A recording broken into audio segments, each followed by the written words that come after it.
නමෝ තස්ස භගවතු අරහතු සබ්බ ධම්මේසු අප්පටිහත ඥානචාරස්ස දස බලධරස්ස චතු වේසාරජ්‍ය විසරදස්ස සබ්බ සත්තුත්තමස්ස ධම්මිස්සරස්ස ධම්ම රාජස්ස ධම්මස්සාමිස්ස තථාගතස්ස සබ්බඤුනෝ සම්මා සම්බුද්දස්ස නමෝ තස්ස භගවතු අරහතු සබ්බ ධම්මේසු අප්පටිහත ඥානචාරස්ස දස බලධරස්ස චතු වේසාරජ්‍ය විසරදස්ස සබ්බ සත්තුත්තමස්ස ධම්මිස්සරස්ස ධම්ම රාජස්ස ධම්මස්සාමිස්ස තථාගතස්ස සබ්බඤුනෝ සම්මා සම්බුද්දස්ස නමෝ තස්ස භගවතු අරහතු සබ්බ ධම්මේසු අප්පටිහත ඥානචාරස්ස දස බලධරස්ස චතු වේසාරජ්‍ය විසරදස්ස සබ්බ සත්තුත්තමස්ස ධම්මිස්සරස්ස ධම්ම රාජස්ස ධම්මස්සාමිස්ස තථාගතස්ස සබ්බඤුනෝ සම්මා සම්බුද්දස්ස සද්ධර්ම ශ්‍රාවක කාරුණික ගුණගරුක බෞද්ධ පින්නතුනි ධර්ම දානමය පින්කම නැමැති අති උතුම් වූ දානමය පින්කම සිදු කර ගනිමින් ධර්ම ශ්‍රවණය කරන්න කැමැති ලංකාවාසී ලෝකවාසී සියලුම දෙනා වෙනුවෙන් මේ උතුම් ධර්මය දානය කරවමින් මේ පින්නතුන් සුවිශාල කුසල කර්මයක් අත්පත් කරන්න සූදානම් වෙන මොහොත. මේන් රැස් වෙන උතුම් කුසල සම්භාරයන්ගේ අනන්ත අනුභවයෙන් ඒ වගේම මේ වෙලාවේ ධර්ම ශ්‍රවණය කිරීමෙන් ලැබෙන ඒ මහත් වූ කුසල සම්භාරයෙන් මේ පින්නතුන්ටත් මේ මොහොතේ සද්ධර්ම ශ්‍රවණය කරන සියලු දෙනාටමත් ඊ타ම ඉක්මන් භවයක ඊ타මත්ම කෙටි කාලයකින් සැප සහිත ප්‍රතිපදාවෙන් ප්‍රාර්ථනීය බෝධියෙන් අමා මහ නිවනින් සැනසෙන්න මේ ධර්ම දානමය ධර්ම ශ්‍රවණමය කුසලයන් හේතු වාසනා වේවා කියලා ප්‍රාර්ථනා කරමු. පින්වත්නි, අද අපි ධර්ම දේශනාවේදී සාකච්ඡා කරන්න බලාපොරොත්තු වෙන්නේ අද්දාන පරිච්ඡේදයක් වශයෙන් කියන මාතෘකාව. මේ දේශනා මාලාවේ මේ දිනවල සාකච්ඡා කෙරෙන්නේ මරණානුස්සති භාවනාව පිළිබඳව. ඒ උතුම් භාවනා ක්‍රමය නිවැරදිව සම්පූර්ණ කරන්නේ කොහොමද කියන කරුණු ටිකයි මේ සාකච්ඡා කරගෙන යන්නේ. දේශනා 21ක් සිද්ධ කරලා අවසන් කරලා තියෙනවා මේ 22 වෙනි ධර්ම දේශනාව. මරණ සතිය වඩන ආකාර 8ක් බුදුරජාණන් වහන්සේ අනුදැන වදාලා ඒකෙන් 6ක් යම් ප්‍රමාණයක් සාකච්ඡා කරලා ඉවර කළා. අද තියෙන 7 වෙනි ක්‍රමය. 7 වෙනි ක්‍රමය තමයි මේ අද්දාන පරිච්ඡේදයක් වශයෙන් කියලා සිහිපත් කරන්නට යෙදුනේ. අපි අද දේශනාව එතන ඉඳලා ආරම්භ කරමු. පින්නතුනි, ජීවිතයේ සැලකීම එහෙම නැත්නම් මිනිසුන්ගේ ජීවිතය ඊටාම කෙටි. අපිට තියෙන ඊටාම කෙටි ආයුෂ ප්‍රමාණයක්. මෙතන ඊටාම කෙටි කියලා කියහම බොහෝ කල් ජීවත් වෙනවා නම් අවුරුදු 100ක්. එහෙම නැත්නම් අවුරුදු 120ක්. හැබැයි මෙතන සඳහන් කරන්නේ බොහෝ කල් ජීවත් වෙනවා නම් අවුරුදු 100ක්. හැබැයි ඒ 100 200ක් වෙන්නේ නැහැ. 200ට වඩා අඩුයි. 100ට වඩා වැඩි. කියන කාරණාවයි මේ සිහිපත් කරන්නේ. අප්පංවා බීයෝ කියලා කියන්නේ 100ට මදක් හෝ වැඩි. ඒකයි සඳහන් කළේ මදක් හෝ වැඩි කියලා කියහම 200ක් වෙන්නේ නැහැ කියලා. නමුත් ඒක සමහරලාට 120කට වඩා වැඩි 120 කියන ස්ථීර සීමාවේ නතර වෙන්නේ නැහැ. හැබැයි 200ක් වෙන්නේ නැහැ කියන කාරණාව සඳහන් කරනවා අප්පංවා බීයෝ කියන මේ කාරණාවත් එක්ක. මොකද 120ට වඩා වැඩි කියලා සඳහන් කරන්නේ අපේ ත්‍රිපිටකයේ මූලාශ්‍ර තියෙනවා අවුරුදු 160ක් ජීවත් වෙච්ච මහරහතන් වහන්සේලා පිළිබඳව. විශේෂයෙන් එක නම බක්කුල මහරහතන් වහන්සේ. හැබැයි ඉතින් 160ට වඩා වැඩ ඉඳලා නැහැ කවුරුවත්. ඒකයි සඳහන් කළේ 200ට අඩුයි 100ට වැඩි. එහෙනම් මූලාශ්‍රයක් පෙන්වන්න පුළුවන් බක්කුල මහරහතන් වහන්සේ අවුරුදු 160ක් කිවිසුමක්වත් යන්නේ නැතුව වැඩ හිටිය කියලායි සඳහන් කරන්නේ. එහෙමවත් රෝගී තත්ත්වයක් තිබුණේ නැහැ. ඊට අමතරව අපේ බුදුරජාණන් වහන්සේගේ ඥාති මලනුවන්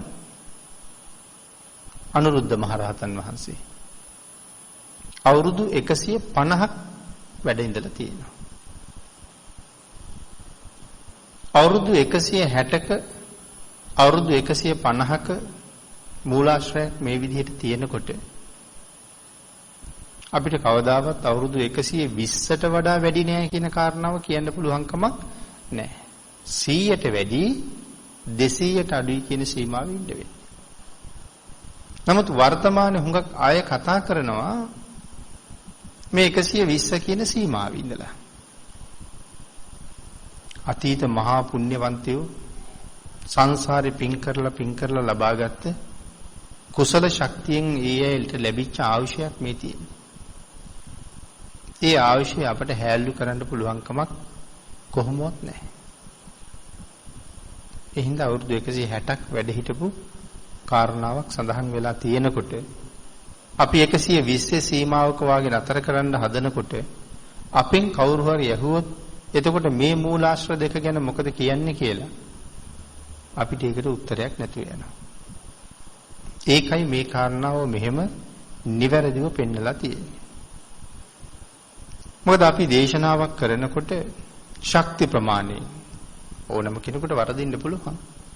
නමුත් ශක්ති ප්‍රමාණයෙන් ඒක නිවැරදිවම සම්පූර්ණ කරන්න උත්සාහ කරන තරම ඊටාම වටිනවා. ධර්ම දේශනාවක් කරනවා කියලා කියන්නේ මේ ලෝකේ කරන්න තියෙන අමාරුම වැඩ. බුදුරජාණන් වහන්සේගේ ධර්මය ඇලපිල්ලක් ඉස්පිල්ලක්වත් තව කෙනෙකුට වෙනස් කරන්න කිසිම අයිතියක් නැහැ. මෙතන මේ සමහර අය 100ත් 120ත් අතර නතර වෙන්න කරුණු කතා කරනවා කියලා සඳහන් කළේ ස්වාමින් වහන්සේලා ගැන නෙමෙයි. සමස්තයක් පොදුවේ මේ ගිහි පැවිදි හැමෝම සමහරලාට කතා කරනවා. ඒකට නිසායි එහෙම කාරණාව සිහිපත් කළේ. එහෙනම් අපි හැම වෙලාවෙම මූලාශ්‍රයක් ගරු කරගෙන තමයි මේ දේශනාව ගොනු කරන්න ඕනේ. එහෙම නැත්තම් වැරදි යමක් වුණොත් ඉස්සරළම විපාක දෙන්නේ දේශකයන් වහන්සේට. ඊළඟට මේ දේශනාව අහලා පිළිපැදලා ක්‍රියාත්මක වෙන දායකයන්ට. මේ කියන්නේ වැරදුනොත් දෙගොල්ලටම පාඩුයි. ඒ නිසා පින්නතනේ හරියටම ඒ කාරණාව හොයාගන්න එක වටිනවා. අපිට බුදුරජාණන් වහන්සේගේ ධර්මයේ බුදුරජාණන් වහන්සේ අවසර දීපු ප්‍රමාණයෙන් විතරක් විස්තර කරන්න පුළුවන්. ඒ ප්‍රමාණයට පිටින් විස්තර කරන්න පුළුවන් කමක් නැහැ. යථාසුතං යථාපරියත්තං ධම්මං විත්තාරේන පරේසං දේසේති. යථාසුතං කියලා කිව්වේ පරම්පරානුගතව අහලා තියෙන විදිහට. පරම්පරානුගතව අහලා තියෙන විදිහ කියලා කියන්නේ අතීතයේ ඉඳලා පැවතිලා එන නිවැරදි ක්‍රමය. සමහර වෙලාවට මගින් එකතු වෙච්ච වැරදි ක්‍රමත් තියෙනවා. අද වෙනකොට යම් කෙනෙක් නිවැරදි ධර්මයේ මත පිහිටලා මෙන්න මේ කරුණු වැරදි කියලා සමහර කෙනෙකුට සඳහන් කළොත් ඒක පිළිගන්න සූදානම් නැහැ. නමුත් සඳහන් කරන්නේ තමන් එල්බගෙන ඉන්න වැරදි ධර්ම කාරණාව හරි කාරණාව පෙන්නලා කරුණු දක්වහම ඒ වැරදි ධර්ම කාරණාව එවලෙම අත්හරින්න නිහතමානී වෙන්න ඕනේ කියලා. ඉතින් පරම්පරානුගතව පැවතිච්ච විදිහ අහලා තිබුණ විදිහ කියලා කියහම නිවැරදිව ධර්ම ශ්‍රවණය කරලා පවත්වාගෙන ආපු ක්‍රමය ගැනයි මේ කතා කරන්නේ. යථා සුතං. ඒකේ අහලා තිබුණ විදිහට. යථා පරියත්තං ධම්මං. එසේම බුදුරජාණන් වහන්සේ ධර්මයේ දේශනා කළාද විත්තාරේන පරේසං දේසේති. විස්තර වශයෙන් අනුන්ට දේශනා කරන්න අයිතියක් තියෙනවා. යම්සේ බුදුරජාණන් වහන්සේ දේශනා කරපු ධර්මය බුදුරජාණන් වහන්සේගේ නියමයන්ට අනුව විස්තර කරලා දේශනා කිරීමේ අයිතියක් විතරක් අපිට තියෙනවා. අපිට ධර්ම රත්නය වෙනස් කරන්න පුළුවන් කමක් නැහැ. අපේ කරුණු එතෙන්ට එකතු කරන්න පුළුවන් කමකුත් නැහැ. මොකද අපට ධර්මයේ උපද්දවන්න බෑ මේ ලෝකේ. ධර්මයේ උපද්දවන්න පුළුවන් අය දෙන්නයි ඉන්නේ. ලෞතර බුදුරජාණන් වහන්සේයි පසේ බුදුරජාණන් වහන්සේ විතරයි. ඒ නිසයි සඳහන් කළේ භාග්‍යතුන් වහන්සේ විස්තර කිරීමට අවසර දීලා තියෙන ප්‍රමාණයෙන් පිටකයට විරුද්ධ වෙන්නේ නැතුව විස්තර කරලා දේශනා කරන්න පුළුවන්කම තියෙනවා. අප්පංවා බීයෝ කියලා මෙතන සඳහන් කරන්නේ පින්නතුනි 100ට මදක් හෝ වැඩියෙන් කියලා සඳහන් කරුවේ 120ක් කියන කාරණාව නෙමෙයි. පරමාවශ්‍ය 120යි කියලා කොහොමවත් අපිට සඳහන් කරන්න පුළුවන්කමක් නැති බව අපි මුලින් සිහිපත් කළා. තවත් ඒකට එක මූලාශ්‍රයක් සහිත උදාහරණයක් සිහිපත් කළොත් දෙවනි ධර්ම සංගායනාව වෙනකොට අපේ බුදුරජාණන් වහන්සේ දැකපු මහරහතන් වහන්සේලා 8 නමක් වැඩ ඉඳලා තියෙනවා. දෙවනි ධර්ම සංගායනාව පවත්වන්නේ බුද්ධ පරිනිර්වාණයෙන් අවුරුදු 100ක් ගත වුණාට පස්සේ. එතකොට ඒ වෙලාවේ බුදුරජාණන් වහන්සේ දැකපු මහරහතන් වහන්සේලා 8 නමක් වැඩ ඉඳලා තියෙනවා. අපේ අග්‍ර උපස්ථායක ආනන්ද මහරහතන් වහන්සේගෙත් අනුරුද්ධ මහරහතන් වහන්සේගෙත් ශිෂ්‍ය භික්ෂූන් වහන්සේලා තමයි මේ 8 නම. බුද්ධ පරිනිර්වාණයෙන් අවුරුදු 100කට පස්සේ පවත්වන මේ සංගායනාවට භාග්‍යතුන් වහන්සේ දැකපු 8 නමක් සම්බන්ධ වෙන්නේ 120ට වැඩි පරමාවශ්‍යයක් තිබුණ හින්දා. අනික තමයි පින්නතුනි බුදුරජාණන් වහන්සේ 4 이르දිපාද වඩලයි ඉන්නේ. භාග්‍යතුන් වහන්සේගේ අවශ්‍ය නම් අපිට කොහොමත් ප්‍රමාණයක් කරන්න බෑ. අවශ්‍ය නම් බුදුරජාණන් වහන්සේට මහා කල්පයක් වැඩ ඉන්න පුළුවන් කියන කාරණාව භාග්‍යතුන් වහන්සේම පැහැදිලි කරනවා. හැම බෝසතාණන් වහන්සේ නමක්ම අසංකේය ආයුෂයක් අරගෙනයි උප්පත්තිය ලැබනවා කියලා සඳහන් කරන්නේ. ඒ හින්දා භාග්‍යතුන් වහන්සේට අවශ්‍ය නම් මහා කල්පයක් නමුත් වැඩ ඉන්න පුළුවන් කියන කාරණාව විශේෂයෙන් තහවුරු කරලා දේශනා කරනවා. සමහර වෙලාවට මේ කරුණු තහවුරු කරන්න අවුරුදු 120ක් ජීවත් වෙච්ච ගිහි අයත් හිටියා. 4 이르දිපාද වඩලා නැති. විශාකා මහ උපාසිකාව අවුරුදු 120ක් ජීවත් වෙනවා. බ්‍රහ්මායු බ්‍රාහ්මණයා අවුරුදු 120ක් ජීවත් වෙනවා. ඒ වාගේ ආයු වළඳපු තව අය හිටියා. එතකොට වර්තමානයේ සමහර ලාවට අපිට අහන්න ලැබෙනවා ඔය හිමාලය වගේ තාමත් අවුරුදු 1000 ඉක්මවල ගියපු ඍෂිවරු ඉන්නවා කියලා. නමුත් ඒ සතර ඉර්ධිපාද වඩලා නෙමෙයි. එහෙමනම් සතර ඉර්ධිපාද වඩපු ලෞතර බුදුරජාණන් වහන්සේට කල්පයක් වැඩ ඉන්න බෑ කියලා යම් කෙනෙක් කියනවනම් ඒක විහිළුවක්ම විතරක් වෙනවා. භාග්‍යතුන් වහන්සේගේ ආයුෂය නෙමෙයි භාග්‍යතුන් වහන්සේගේ කිනම් කරුණක්වත් අපිට ප්‍රමාණ කරන්න බෑ. බුදුරජාණන් වහන්සේ වැඩ හිටපු කාලේ එක බ්‍රාහ්මණයෙක් බුදුරජාණන් වහන්සේගේ උස මනින්න ලෑස්ති වුණා. දිග උණ ගහක් අරගෙන ඇවිල්ලා බුදුරජාණන් වහන්සේ ළඟින් තියලා ආ උස මයින්නවා. එයාට තේරුණා මම අරගෙන ආපු උණ ගහ උස මදි කියලා. එයා දෙවෙනි දවසේ ඒ වාගේ උණගස් දෙකක් බැඳගෙන ආවා. ඒ උස මනින්න ලෑස්ති වෙනකොට උණගස් දෙකම බැඳහම බුදුරජාණන් වහන්සේගේ දන මඩල ගාවට උසයි. මෙන්න උණගස් දෙකෙන් උස මනින්නත් බැරි වුණා. හැබැයි එදා ඇහුවා මොකද්ද කරන්න හදන්නේ කියලා. ඒ වෙලාවේ සඳහන් කළා ස්වාමීනි ඔබ වහන්සේගේ උස මනින්නයි මම ලැහැත්ති වුනේ. බුදුරජාණන් වහන්සේ දේශනා කළා බ්‍රාහ්මණේ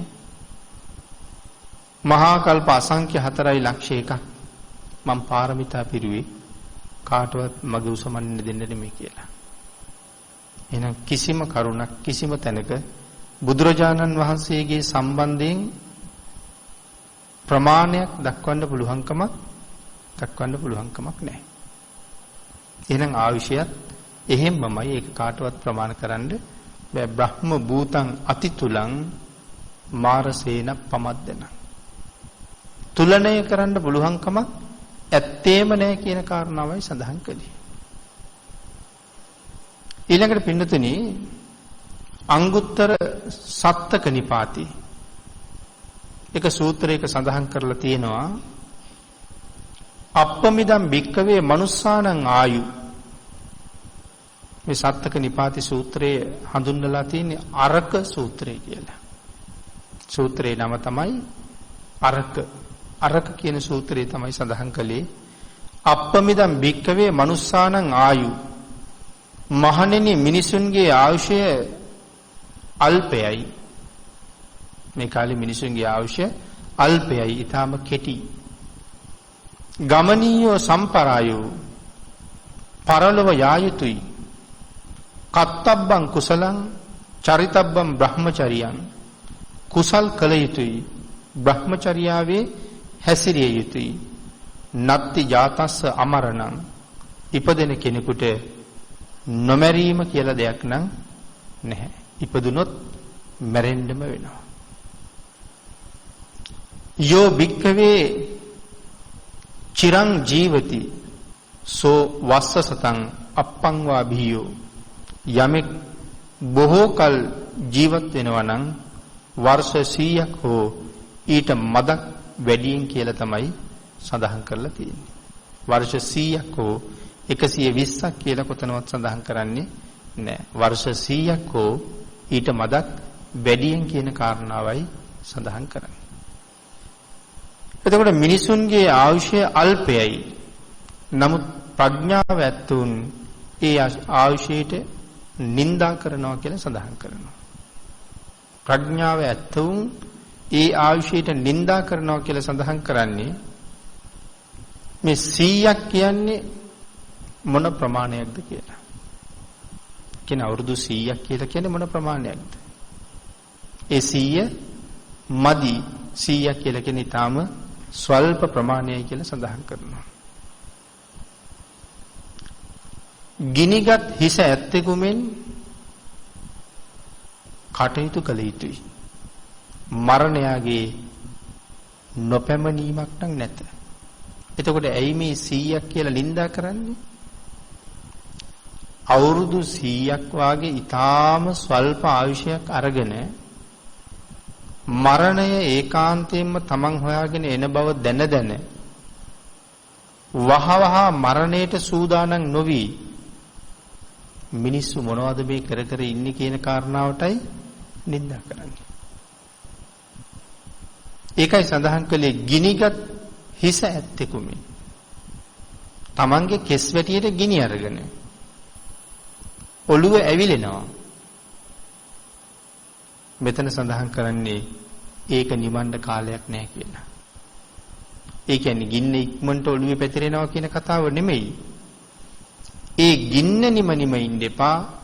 ඔබ කොයි වෙලාවෙ හරි මැරෙනවා.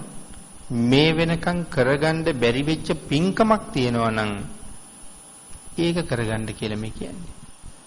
ඔළුව ගිනි ගත්තාවේ කරගන්න බැරි වෙච්ච පින්කම් ටික කරගන්න. ඉතින් මෙහෙම කියලා තියෙනකොට අපිට ආපහු අපි ගැන හුඟක් හිතන්න වෙනවා. මෙතන සඳහන් කළා ටිකක් මේ කාරණාව ගැන මනවින් හිතන්න ඕනේ. මරණය ඊටාම ඉක්මන් කියන කරුණ.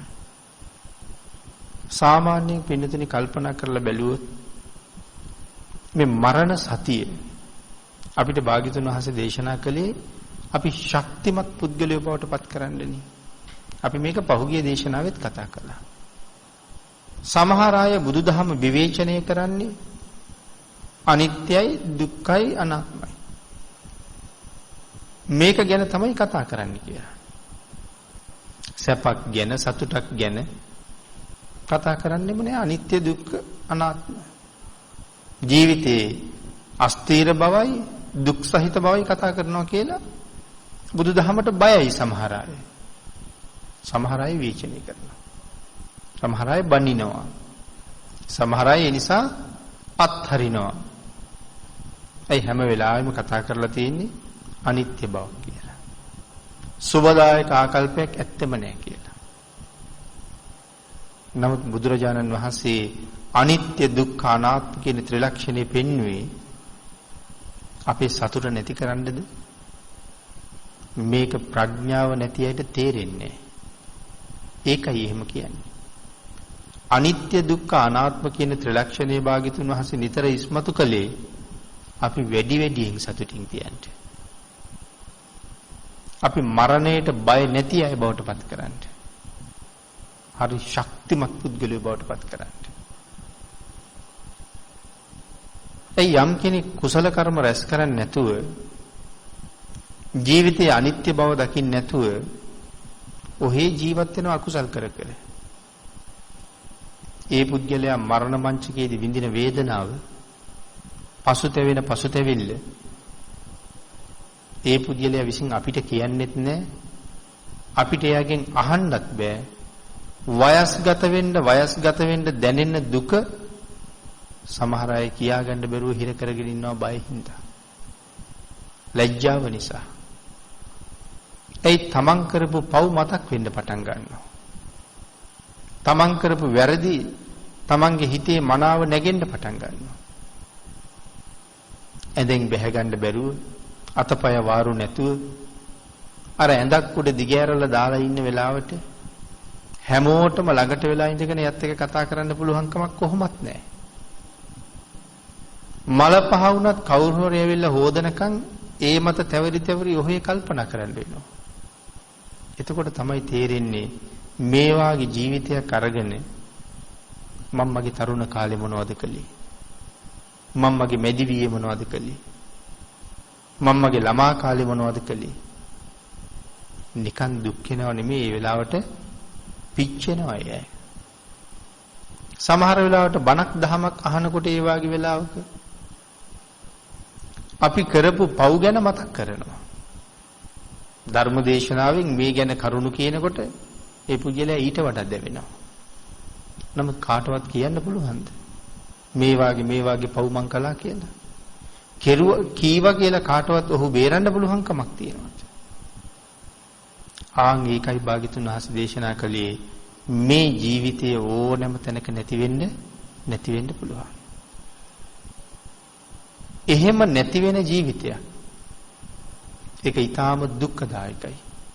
මෙලව පවත්වන කොට දුකයි, අකුසල් කරගෙන තියෙනවා නම් තවත් දුකයි. මනාව කුසල් සම්පූර්ණ කරගත්තා නම් තිසරණෙහි පිහිටලා ඉන්නවා. පන්සිල් ආරක්ෂා කරලා තියෙනවා. කොයිතරම් ලොකු පින්කමක්ද කියන කාරණාව අපිට තේරෙන්නේ.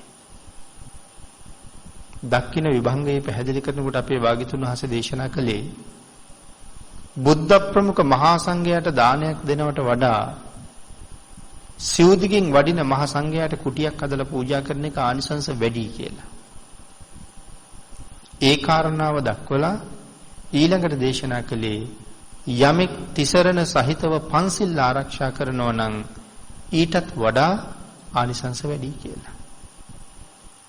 එතකොට තිසරණ පන්සිල් ආරක්ෂා කරන්න අපිට ලොකුවට ධන සම්පත් තියෙන්න ඕනේද? කීයක්වත් වියදම් කරන්න ඕනේ. තිසරණ පන්සිල් ආරක්ෂා කරගන්න අපිට ලංකාවේ විතරද පුළුවන්? මේ ලෝකේ ඕනෑම තැනක ඉඳගෙන තෙරුවන් සරණ ගිහිල්ලා පන්සිල් ආරක්ෂා කරන්න හැකියාව අපිට තියෙනවා. යමෙක් මනාව තිසරණේ සම්පූර්ණ කරගෙන නම් මහා සමය සූත්‍රයේ සඳහන් කළේ ඔහු මරණින් පස්සේ නිරේට යන්නේ නැහැ කියලා. දැන් තිසරණ සම්පූර්ණ වෙච්ච කෙනෙකුත් අර විදිහටම මරණ මංචකේ වැතිරිලා ඉන්නවා. එයාටත් බණක් අහනකොට ඇහෙනවා යමෙක් තෙරුවන් සරණ ගියපෙකේ ආනිසංස කොච්චරද කියලා. දැන් එයාගේ ඇස්වලටත් කඳුළු වෙනවද? තව කෙනෙක් තිසරණ නැතුව අඬනකොට තිසරණ තිබුණ කෙනා බොහොම සතුටින් hina වෙනවා. අයියේ තව මොහොතකින් මගේ හුස්ම පිට වෙන්න පුළුවන්. නමුත් මේ දේශනාවේ උගන්වන හැටියට මනාව තිසරණෙහි පිහිටපු මම මරුණ ගමන් දිව්‍ය ලෝකගත වෙනවා. දැන් ඔහුට තියෙන්නේ මරණය පරක්කුවක් මිසක් තව ටික ටික දුකසේ හරි ජීවත් වෙන්න ඕනේ කියන කතාවක් නෙමෙයි. ඒ මැරිච්ච ගමන් ඊට වඩා හොඳ තැනක ගිහිල්ලා උපදිනවා. පන්සිලුත් තිබුණා නම් ඒක තවත් ඊටාම ඉහළටම අර්ථවත් වෙනවා. කුසල් වඩපු අය සතුටු වෙන හැටි, අකුසල් කරපු අය දුක් වෙන හැටි. එහෙමනම් බුදුරජාණන් වහන්සේ නිතර මරණය සිහිපත් කරගන්න කීවේ මැරෙන බව මතක් වෙන්න පවට නෙමෙයි හිත යොමු වෙන්නේ කුසල් රැස් කරන්නයි. එහෙනම් අපි ශක්තිමත් කරලා මේ තියෙන්නේ. මෙලවයි පරලොවයි දෙකම සතුටු කරවලා තියලා තියෙන්නේ. ඒ නිසා හැබැයි බෞද්ධයා මහ පුදුම ශක්තිමත් පුද්ගලෙක්. අකුසල් වලින් ඈත් වෙච්ච නිසා. පවෙන් නිදහස් වෙච්ච නිසා.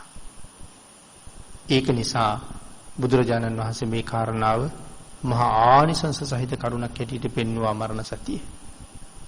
ඒකයි අපි මේ සාකච්ඡා කරමින් ඉන්නේ. පින්නතුනි භාග්‍යතුන් වහන්සේ මේ කරුණ දක්වනකොට අපිට තවත් කරුණු කාරණා රාශියක් සිහිපත් කරනවා. යම් කෙනෙක් මේ තරම් අනිත්‍ය වූ ජීවිතයක් අරගෙන මරණයක් දැක්කහම මලගෙදරක ගියහම කොයි වාගේ මෙනෙහි කිරීමක් සිහිපත් කිරීමක් කළ යුතුද? මෘතදේහය දැක්කහම තමනුත් දවසක මේ වගේම මෘතදේහයක් බවට පත් වෙනවා කියන කල්පනාව හොඳටම තියෙන්න ඕනේ. එතකොට ඒ gedara හැසිරෙන අනික් පිරිස දැක්කහම ඒ හරියට තමන් මෘතදේහ බවට පත් වෙන්නේ නැති අය වගේ තමයි කටයුතු කරනවා පේන්නේ. සමහර අය රාගු පාවිච්චි කරලා සමහර අය වෙනත් වැඩවල එතන කරන්න වෙනම කටයුතු ප්‍රමාණයක් තියෙනවා. ඒ වුණාට එතන කිසිම කටයුත්තක් කරන්නේ නැතුව නිකරුණේ කාලය ගත කර ඉන්න පිරිසකුත් ඉන්නවා. සමහර අය ඔය නොයෙක් ක්‍රීඩාවල නිරත වෙලා සමහර අය බීගෙන ඉන්නවා. තව පිරිසක් වැඩ කරනවා. නමුත් අපිත් දවසක මැරෙනවා කියන කාරණාව හොඳටම දකින්න ඕනේ. එහෙම දැකලා මරණය පිළිබඳව සිහිපත් කරලා ජීවිතයේ අඩුපාඩු හදාගන්න නැත්නම් තාම බුද්ධ ආගමේ මූලික හරයටවත් ඒ අය ඇවිල්ලා ඇවිල්ලා නැහැ.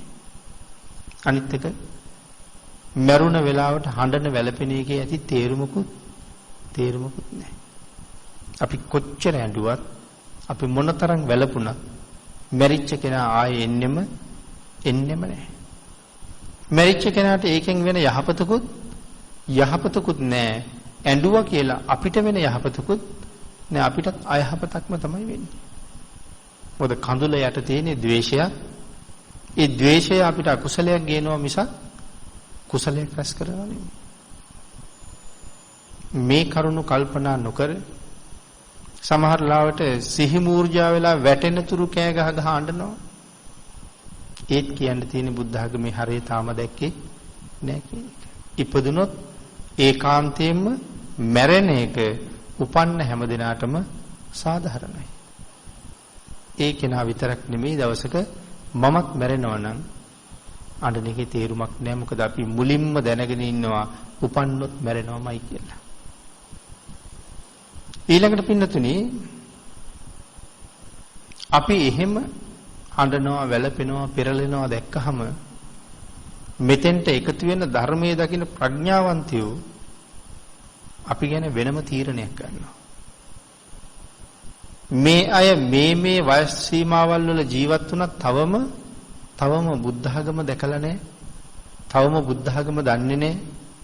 අවාසනාවන්ත පිරිසක් තාම දහමට ඇවිල්ලා නැහැ කියලා. ඒ අයත් අපි ගැන තීරණයක් ගන්නවා.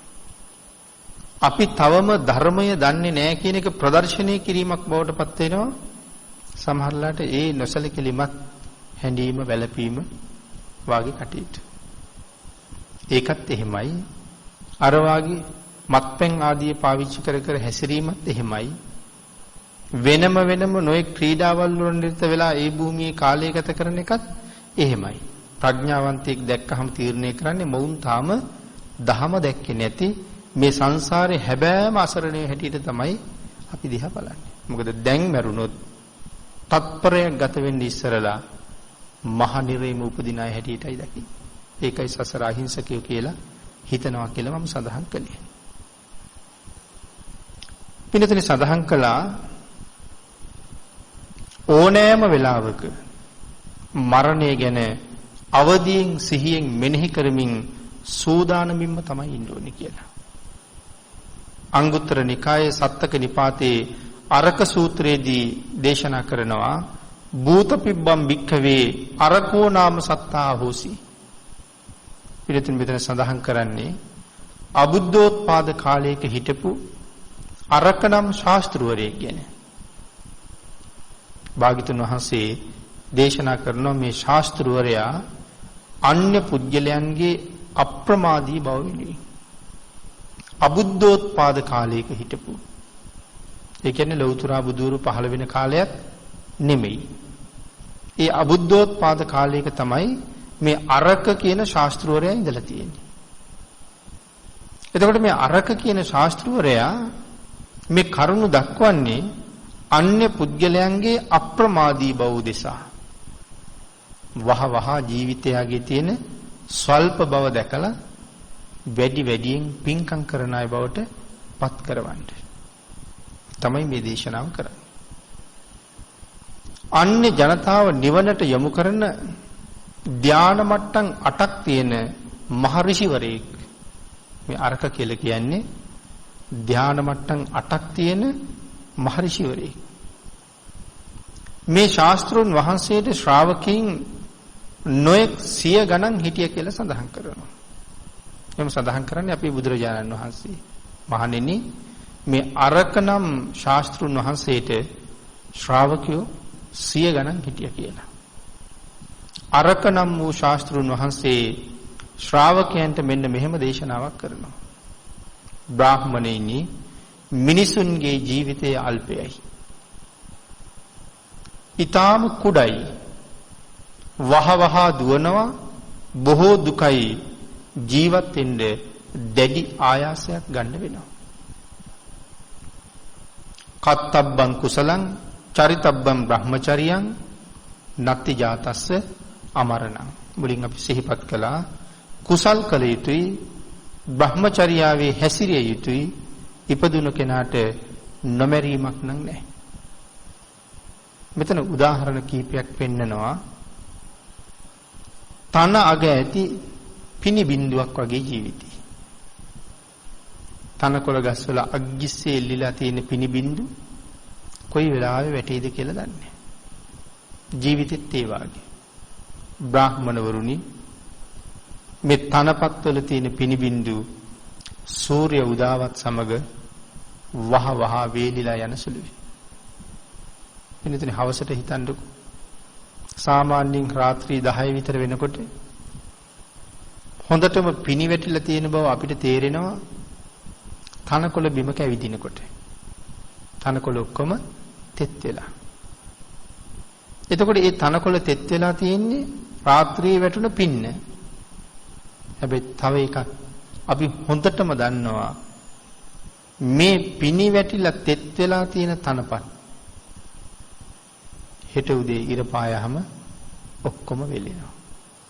එතකොට සූර්ය උදාවත් එක්ක මේ පිනි බින්දු සේරම වේලෙන බව ඒකාන්තයෙන්ම අපි දන්නවා. ඒ වගේ තමයි මේ ලෝකේ කෙනෙක් උපදිනවා ඒකාන්තයෙන්ම ඒ පුද්ගලයා දවසක මැරෙන බව අපි හොඳටම දන්නවා. බ්‍රාහ්මණවරුනි ඒ වගේම තමයි මනුස්ස ජීවිතයත් ඊටම අල්පයි. අපිත් ඒ වගේම දවසක මැරෙනවමයි කියන කාරණාව මෙතන තහවුරු කරනවා. මැරෙනතුරු ජීවිතේ පවත්වන්න අපි දැඩි ආයාසයක් ගන්නවා. මැරෙනකන් ජීවිතේ පවත්වන්න දැඩි ආයාසයක් ගන්නවා. ඉගෙන ගන්න කොච්චර මහන්සි වෙනවද බලන්න. පුංචි කාලේ ඉඳලා විභාග ටික පාස් කරගෙන විශ්වවිද්‍යාලය ගාවට යනකම් මොන තරම් මහන්සියක් දරනවද ඉගෙන ගන්න. ඇයි මේ දුකක් නැතුව යමක් හරි හම්බ කරගෙන හොඳට ජීවත් වීමේ බලාපොරොත්තුවක් ඉස්සරහ තියාගෙන. එතකොට හොඳට ජීවත් වීමේ බලාපොරොත්තුවක් තියාගෙන අපි හරියට දුක් විඳිනවා ඉගෙන ගන්න. ඉගෙනගෙන රැකියාවක් හොයාගෙන මිල මුදලක් උපයා ගන්න. එතකොට මේ වෙහෙස ජීවිතේ පවත්තන්න. ඊට පස්සේ රැකියාව කරන කෙනා කොච්චර වෙහෙසෙනවද? උදේ පාන්දරම නැගිටින්න ඕනේ. ගෙදර කටයුතු ටිකත් කරලා ආහාර පානත් පිළියෙල කරගෙන වෙලාව පහුවෙන්න කලින් රැකියා ස්ථානයට යන්න රෑ පාන්දරින්ම පිටත් වෙනවා. ආයාපහු ගෙදර එනකොට සමහර වෙලාවට 7-8 වෙනවා. ඒ ඇවිල්ලා ගෙදර වැඩ කටයුතු ටික කරලා නිදා ගන්නකොට සමහරලාට රෑ 11 විතර වෙනවා. ආය පාන්දර 3:00ට 4ට විතර නැගිටලා 5:00 වෙනකොට ගෙදරින් පිටත් වෙන්න ඉතුරු වැඩ ටික ඔක්කොම ආයෙ කරන්නත් ඕනේ. එහෙනම් මේ ජීවත් වීම සඳහා හැමෝම දැඩි උත්සාහයක ආයාසයක යෙදලා ඉන්නවා. ඊළඟට වෙළඳාම කර්මාන්ත ගොවිතැන මේ ආදී නොඑක් දේවල් මේ කාරණාව සඳහාමයි. ඒ නිසා මනාව ධර්මය අවබෝධ කරගන්න කියලා දේශනා කරනවා. මොකද නැත්තම් මේ චක්‍රය මෙහෙම කැරකි යනකොට කාලයක් ඉගෙන ගන්න ගෙවුණා. ඉතුරු කාලේ රැකියාවට ගෙවුණා. අපි යමක් කරන්න බැරි ශක්ති සම්පන්න නැති පිරිසක් බව තීරණය කරනකොට අපිට විශ්‍රාම හම්බ වෙනවා. දැන් රැකියාවවත් කරන්න බෑ. ඒ හින්දා දැන් අපි අයින් කරන්න ඕන කාලේ. ඇත්තටම එතකොට අපි අයින් කරලා තියෙන රැකියාවෙන් විතරක් නෙමෙයි මේ ලෝකෙ තුඟක් දේවල් කරගන්න බැරි අය බවට පත් වෙලා. නමුත් තාම කුසල් රැස් කරලා නැහැ. දැන් එහෙනම් වැඩක් කරන්න බැරි පිරිසක් හැටියට අයින් කරලා තියෙන වෙලාවේ කුසල් රැස් කරන්න ලෑස්ති වුණාට මේ ශාසනය උගන්වලා තියෙන මහ පිංකම් කරන්න පුළුවන්කමක් දැන් නැහැ. ඒ හින්දා ඉතින් ඔය සරල පොතක් කියවගෙන මොකක් හරි කරගෙන ඉන්න තමයි හදන්නේ. මුගක් වෙලාවට ඇවිල්ලා කියන්නේ කියවන්න පුළුවන් තේරෙන පොතක් හොයලා දෙන්න කියලා. ඉතින් ඒ වගේ සරල සරණ කරලු බලලා අහලා නම් මේ සංසාරේ ලේසියෙන් ගොඩ යන්න හම්බ වෙන්නේ නැති බවත් අපි හැම වෙලාවෙම හිතන්න ඕනේ. බ්‍රහ්මචර්යාවේ හැසිරෙන්න බොහෝ කුසල් රැස් කරන්න. ඉපදුණු කෙනාට මරණයක් නැත්තේ නෑ කියලාම අරක ශාස්ත්‍රුන් වහන්සේ කරුණු දක්වනවා. ඊළඟට දෙවිවරු වැහි වස්සවද්දී ජලය මත දිය බුබුලු හැදෙනවා. දෙවියෝ වස්සවල වතුර පිරීලා නැවත වතුර වැටෙනකොට දිය බුබුලු හැදෙනවා. හැබැයි මේ දිය බුබුල කොයි වෙලාවෙ බිඳෙයිද කියන කාරණාව අපි දන්නේ නැහැ.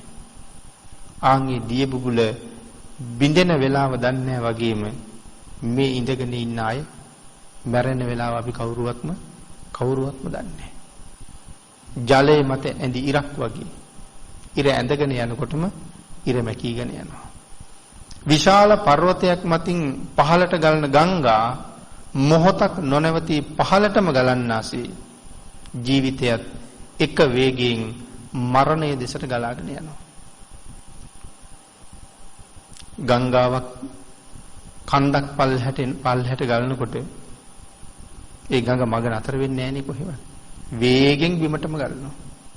ඒ වගේ තමයි මිනිස්යාගේ ජීවිතෙත් වේගෙන් මරණය පැත්තට ඇදීගෙන යන බව සඳහන් කරනවා. සියල්ලම අරගෙන මරණය කරා යනවා. ගඟ පල්හැට ගලාගෙන යනකොට මග හම්බ වෙන කොළ රොඩු ආදී සියලුම දේවල් අරගෙනම ගලනවා. මරණයත් අපි දිහාට එනකොට නැත්තම් අපිත් මරණයට යනකොට සේරම අරගෙනම යනවා. ඉගෙනගත්ත දේවල්, රූප සම්පත්තිය, කායික ශක්තිය, අපිට තියෙන හැකියාවල්, සමහරවිට ගායනා කරන්න තියෙන හැකියාව, දේශනා කරන්න තියෙන හැකියාව, වැඩපළ කරන්න තියෙන හැකියාව, ඉගෙනගත්ත දැනුම ඒව කාටවත් වෙනම දීලා යන්න පුළුවන්ද? මගේ දැනුම තියාගන්න, මගේ ලස්සන තියාගන්න, මගේ කටහඬ තියාගන්න කාටවත් දෙන්න බෑ. අර ගංගාව තනකොළ පරණ්ඩලා ඔක්කොම අරගෙන ගලනවා වගේ අපි මරණය දිහාට යනකොට අපේ තියෙන සියලුම හැකියාවල් අරගෙනම තමයි අපි යන්නේ. ඊළඟට සඳහන් කළා ශක්තිමත් පුරුෂයෙක් දිව අගට කෙළපිඩක් අරගෙන ඈතට විසි කරනවා. ඒක අනිවාර්යයෙන්ම බිම වැටෙනවමයි. එහෙනම් උපන්න පුද්ගලයා ඒ කෙළපිඩ වැටෙනවා වගේ අනිවාර්යෙන් මැරෙනවමයි කියන කාරණාව තහවුරු කරගන්න ඕනේ. දවසම රත් වුණ යකඩයක් මතට වැටුණ මාංශ පේශියක්. යකඩයක් දවසම රත් වෙලා තියෙන්නේ. ඒක උඩට මාංශ පේශියක් වැටිච්ච ගමන් කර වෙලාම යනවා. මනුස්ස ජීවිතයත් ඒ වගේ කියලා සඳහන් කරනවා. මරණයට අරගෙන යන ගව දෙන තියෙන පියවරක් ගානේ ලං වෙන්නේ ඝාතනාගාරයට වගේ අපි තියෙන පියවරක් ගානේ යන්නේ මරණය දිහාට. උදේ ගෙදරින් පිටත් වෙලා ධර්මදේශනාව සඳහා සම්බෝධියට ආවා. අපි ආවේ සම්බෝධියට. නමුත් අපි මරණය පැත්තටයි ගියේ. ආපහු ගෙදර යනවා. අපි ගෙදර ගිහිල්ලා නතර වුණාට මරණයට යන ගමන නතර වෙලා නැහැ. උඩට ගියත්, දිගට ගියත්, හරහට ගියත්, කොහාට ගියත්, ඉස්සරහට ගියත්, පස්සට ගියත් අපි කොයි පැත්තටද යන්නේ? කොහෙ ගියත් යන්නේ මරණය පැත්තට. ඒක නවතින්නේ නැහැ කවදාවත්.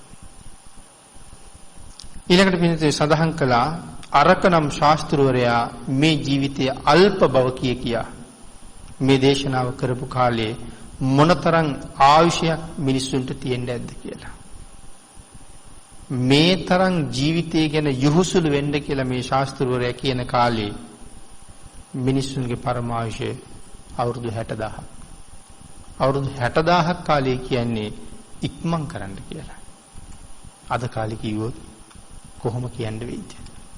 ධර්මදේශනාවට තියෙන කාලේ නිමා වෙලා නිසා මරණ සතිය නිමිති කරගෙන කරන 22 වෙනි ධර්මදේශනාව අපි මේ විදිහට නිමා කරමු.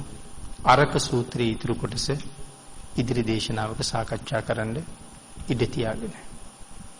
අද ධර්මදේශනාවේ දායකත්වයේ දරනවා KB සඳුනි චාලිකා දුව, KB සඳලි චාමිකා දුව, MG රංජනී විදේශගත වී සිටි මෑණියන් මේ පිරිස මාළඹේ ප්‍රදේශයේ බව සිහිපත් කරනවා. උතුම් අරමුණු කීපයක් පැහැදිලි කරනවා. නිදන ප්‍රාප්තියටපත් වුණ KB සඳුන් චානක, KBR පුෂ්ප කුමාර, MG Jayasena, MG Chandani, KB Chandrasena, KL Chandralatha ඇතුළු සියලුම සංසාරගත මියගිය ඥාතීන්ට පින් අනුමෝදන් කිරීම පිණිසත් බෞද්ධ මාධ්‍ය ජාලයේ නිර්මාතෘවරව වැඩ සිට අපවත් වී වදාළ දරණාගම කුසල ධම්ම නායක මාහිමිපාණන් වහන්සේටත් රට ජාතිය වෙනුවෙන් දිවිපිදූ සියලුම රණවිරුවන්ටත් මේ පින් අනුමෝදන් වේවා.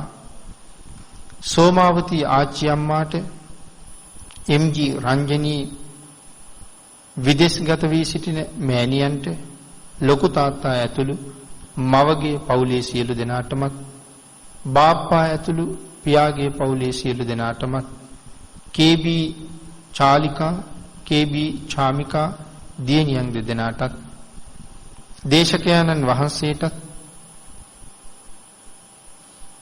ප්‍රාර්ථනා කරන බෝධියකින් උතුම් නිවන් සුව උදාපත් කර ගැනීම සඳහා මේ පුණ්‍ය ධර්මයන් හේතු වේවා කියලා ආශිර්වාද කරනවා. දායක පිරිස විසින් පින් අනුමෝදන් කළ සියලු දෙනාටම පින් අනුමෝදන් වේවා. ආශිර්වාද කළ සියලු දෙනාටම රත්නත්‍රයේ ආශිර්වාදයෙන් නිදුක් නිරෝගී භාවයේ චිරජීවනයේ අත්පත් වේවා. සියලු දෙනාටම ඊ타ම ඉක්මන් භවයක ඊ타මත්ම කෙටි කාලයකින් සැප සහිත ප්‍රතිපදාවකින් ප්‍රාර්ථනීය බෝධියෙන් අමා මහ නිවනින් සැනසීමම ලැබේවා කියලා ප්‍රාර්ථනා කරනවා. ආකාශට්ඨා ච බුම්මට්ඨා දේවා නාග මහිද්దికා පුඤ්ඤන්තං අනුමෝදිත්වා චිරං රක්ඛන්තු ලෝක සාසනං දේවෝ වස්සතු කාලේන සස්ය සම්පatti හෝතු ච පීතෝ භවතු ලෝකෝ ච රාජා භවතු ධම්මිකෝ